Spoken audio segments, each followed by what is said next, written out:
If you don't like missing out on great shows but still need a simple process, then follow this easy guide to install Stremio. Hey there, streaming fans!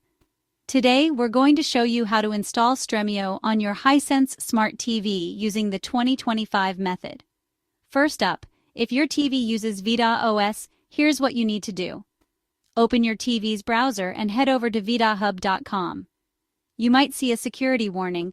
Go ahead and accept it. Once you're on the site, find the Stremio app and click Install Stremio. After the installation, restart your TV and voila! Check your app list for Stremio. But wait, if your Hisense TV runs on Android TV, it's even easier. Just open the Google Play Store, search for Stremio, and install it with a click. Quick note, the VitaHub method may not support Stremio server, so no torrent streaming.